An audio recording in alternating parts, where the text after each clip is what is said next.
ځمکې سټرکچر مثال په تور باندې دا د ځمکې لږ بیزوي غونده شکل لري. سپوږمۍ چې څومره چکر لګي په دې 12,000 میاشتو کې هغه 26 ارب کیلومتر چې دی سوره کې ام به دې ته مونږ ولیکو. سیزدانان وی دا زمونږ سره چې دی نو 26 ارب چې دی نو دومره فاصله دا طی کوي. اعوذ بالله من الشیطان الرجیم.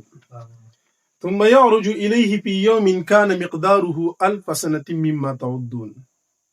دا موږ سره د سورة السجدې آیت نمبر 5 دی. دې باره کې چې کوم ساینسي تحقیق دی چې قرآن کریم موږ ته د نن نه 1400 کاله مخکې ښودلی دی، اوس ساینسدانانو هغه تحقیق معلوم کړی.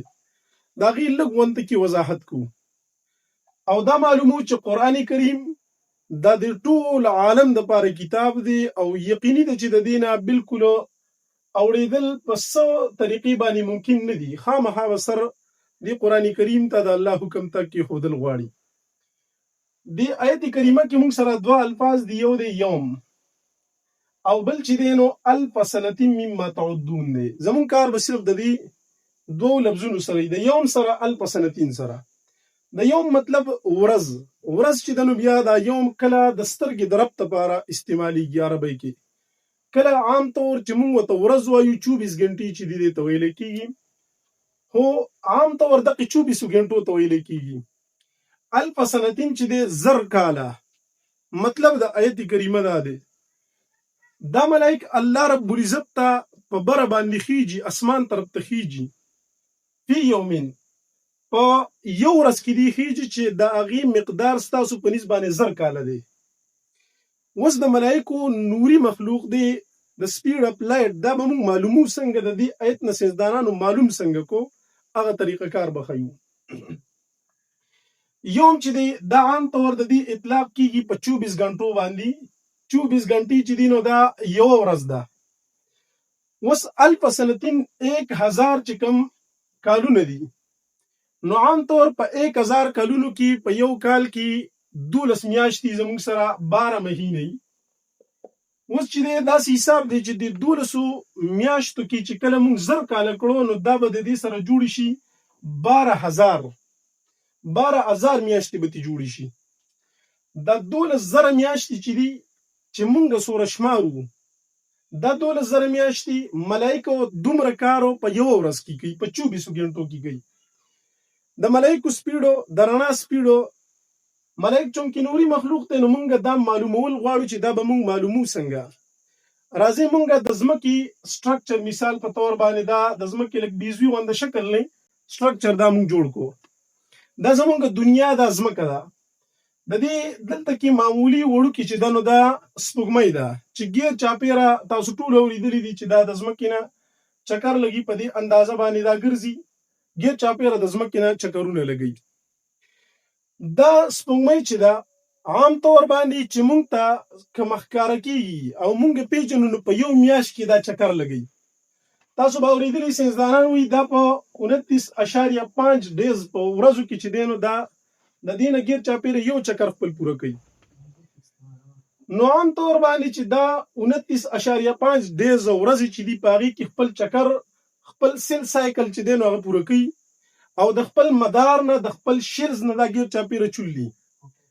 اوس ګورئ د دې چې دی نو مونږ لږ مزید وضاحت کول غواړو. هغه به داسې شي چې یو میاشت کې دا ګیر چاپیره د دې نه چولي نو 12000 ځله چې دی دا به 12000 مرتبه دا چې دی نو په دې کې به چکر لګي. مطلب آسان به دا شي چې په 12,000 میاشتو کې دا 12,000 پیرې د ځمکې نه ګیر چاپیره ګرځي. او سپوږمۍ مونږ ټولو ته معلومه ده بالکل چې دا یو رڼا والا مخلوق ته رڼا کوي. د نور نه مستفاده ده د دې رڼا د ستورو چې څنګه ده نو د دیم ده خو رڼا ده. نو د رڼا سپیډ مونږ معلومو په دې سره. دا اوس څومره فاصله طی کوي چې دا ګرځي په دې 12000 میاشتو کې. سیزدانان وی دا زمونږ سره چې دی نو 26 ارب چې دی نو دومره فاصله دا طی کوي. اوس چې دا 26 ارب فاصله طی کوي زمونږ سره ټیم څومره دی نو زمونږ سره ټیم دی 1000 سنة. په 1000 کالو کې دا چې دی نو دغه فاصله مونږ چې عام طور ته کو نو هغه په یو ورځ کې په 24 غنټو کې ته کوي. راځو مونږ په 24 هاورز کې چې دین هغه خپل چکر پوره کوي. راځو اوس مونږ دې خبرې ته نو ګورئ دا 24 غنټې چې دي دا 24 دا به مونږه ضرب کو په شپېتو کې. دا مونږ سره 24 چې ملټیپلای بای 60 شي د دینه به زمونږ سره راشي 1440 1440 د دې زمونږ سره راغی. خو چون کې اوس په دې ځای باندې خبره ولاړه نه ده مخې ته ځو 1440 دا خو منټس مونږ سره رالو نو اوس به مونږ د دې ملټیپلای بای 60 د دې نه به زمونږ سره تقریبا تاسو ځان له کلکولیټ کولی شئ په خپله کتلی شئ مونږ سره به راشي د دې نه 86400 سیکنډز. سیمبل د دې به مونږ داسې ولیکو. اوس چې دی نو زمونږ سره دوه خبرې یقیني راللې. سپوږمۍ چې څومره چکر لګي په دې 12000 میاشتو کې هغه 26 ارب کیلومتر چې دی سوره کې ام به دې ته مونږ ولیکو چې دا دومره فاصله طی کوي. او زمونږ سره سیکنډز د هغې چې د یوې ورځې مقدار راغی نو هغه 86400 دي. د دې دپاره په 9 کلاس کې په 10 کې مونږ به یو فارموله ویله. فارموله دا وه سپیډ چې دی دا به مونږه چې معلومه نو داسې به وکړو چې ټایم بای ډسټنس ډیوایډ بای ډسټنس به شي. ګورئ ټایم زمونږ سره معلوم دی چې هغه دی 86400 او ډسټنس هم زمونږ سره معلوم دی چې هغه دی زمونږ سره 2600 ارب تقریبا دا چې دی د هغې نه راغی 26 ارب کیلومتر. اوس به مونږ داسې وکړو چې کله مونږ تاسو خپل کلکولیټر راوالی او دا تقسیم کوي خو یو اسانه طریقه بله خیمه چې دا سپیډ معلومول مونږ ته په دې باندې پوه شو چې دا مونږ څنګه معلوم کو. په عام طور باندې یو سړي په لاس باندې کاڼی راواغستو فرض که هغه لرې ځای پې ولي یا داسې دی چې ده تماچه راغستې ده او دې ډس کي د ده د تماچې نه بولټ روان دی او هغه ځي ګولی روانه ده او ځي یا ده چې دی نو غشي لینده راغستې او په دې غشي دی ګزار کوي. دا غشي چې کم خپل معرض ته رسي کم ځای ته رسي په کم ځای باندې لګي مونږ په د دې دا ټارګټ ته په رسېدو کې دا ډسټنس معلومو. نو سپیډ به مونږ په اسانه باندې دا معلومو. مثال په طور باندې زمونږ سره دا رسېدلی دی څومره ډسټنس دی چې دی نو کور کړی دی تقریبا زمونږ سره دی 1000 ډسټنس چې دی هغه کور کو. اوس مونږ ګړۍ ته کتل چې د دې ډس سره څومره هغه ځای کې د ټارګټ ته دا په څومره ټایم کې رسېدلی دی. مثال په طور دا مونږ سره په 10 سیکنډ کې رسېدلی دی.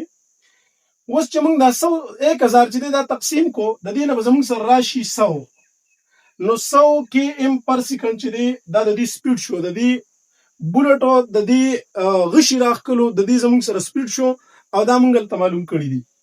چې کله مونږ اوس داسې وکړو دا زمونږ سره ډسټنس راغلی دی دا مونږ په دې ټایم باندې ډیوایډ کړو نو مونږ ته پته ولګېدله په اسانه باندې چې د دې نه به زمونږ سره راځي 3 लाख کیلومتر پر سیکنډ. 3 लाख کیلومتر ځان له بسې بیا وګورئ 902 په ځای پسې پخوا باندې خو تقریبا 3 लाख کیلومتر پر سیکنډ دا ته مونږ سره راغی او تاسو ټولو ته مونږ ټولو ته دا معلومه ده چې لایټ چې دی د هغې سپیډ چې دی د لایټو هغه 3 लाख کیلومتر پر سیکنډ دی. 3 लाख کیلومتر پر سیکنډ دا د قرآن کریم د آیت نه معلومه شوله. اوس چې نن په دې وخت کې خلک رالګي ساینسدانان دا مسله مونږ ته ښیي 3 लाख کیلومتر پر سیکنډ دا د نبي علیه الصلاة والسلام د عربو د هغې شاړې نه مونږ ته تقریبا 1400 کاله مخکې دا خبره را رسېدلې ده.